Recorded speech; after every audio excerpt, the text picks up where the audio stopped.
What is a silly lie you once told, and you are in so deep that you have no other choice but to uphold it? There is a guy who I used to work with at a corporate chain steakhouse while I was going to college that had bit of a whopper. We stayed up all night partying and he didn't wake up in time for his opening shift the following day. When he finally got up he was 2 hours late and had a grip of missed calls. He was about a month away from graduating and had worked the same job all through college. So he was worried that he was going to get fired and wouldn't be able to use the job reference, so his solution was to call in and tell the boss he had been in a car accident on his way to work. Now this temporarily solved the problem.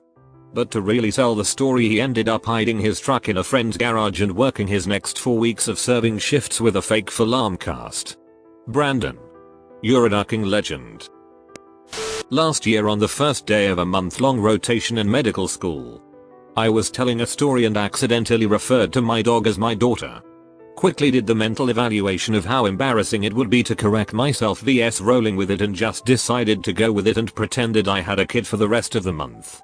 I didn't purposely bring it up or anything. But if someone mentioned it, it was October, was asked about taking my kid trick-or-treating etc., I would just vaguely agree and not elaborate on anything.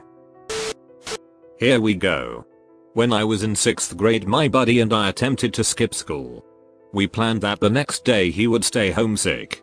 I would use this landline phone I had in my room which had a hold feature, what I thought would tie up the line all day so that the school couldn't get a hold of my mom, who worked from home. This is obviously long before cell phones were a thing. I would go to buddy's house and we would play Genesis all day. So, turns out that phones don't work like that. We're hanging out and suddenly I hear a car outside. I run downstairs and hide while buddy answers the door to my crying mother, who asks if he's seen me. He lies and says no. When she goes I come up and decide that I'm in big trouble and need to cover it.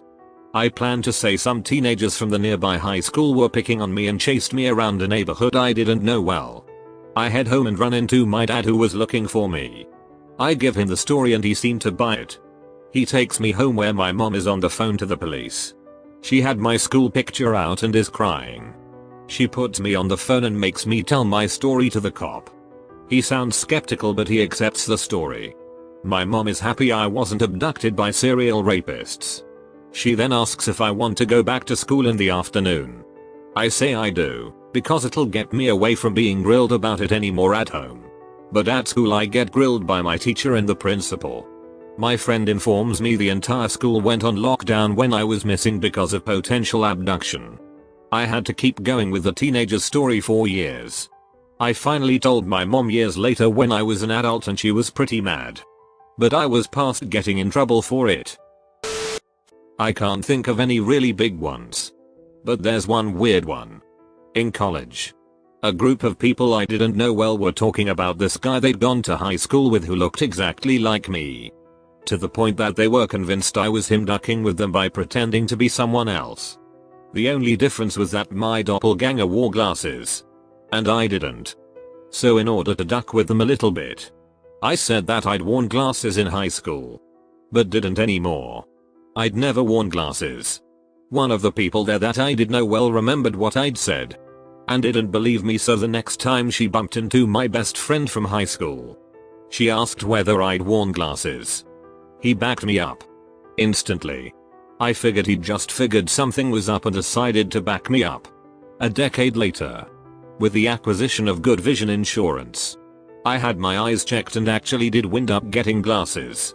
With a very mild prescription. Upon seeing me with them for the first time, my best friend said, "Oh wow. I haven't seen you with glasses on since high school." I've never been sure whether he backed me up and then somehow internalized that backup and then really believed that I wore glasses in high school. Or whether he just always somehow believed that I'd worn glasses. I've chosen to use it to very subtly duck with him by photoshopping glasses onto my face in old pictures that he's going to see. I did it recently when his sister asked me for some photos to use for his upcoming wedding. It'll probably never actually pay off. But I privately think it's hilarious. I once got sort of unapproved access to VIP area at a venue. And the person who got me in probably would have gotten in trouble if it was found out that they did. A fairly major musician was playing. This was the lounge area where their family and friends were watching the show. Only about 20 people. When people asked why I was there, I said I was related to the owner of the venue, figured this was boring enough but would stop the questions. Instead, this really nice group of people all started complimenting me on the venue and talking to me more about it and my family. They were really awesome people and we chatted the rest of the evening.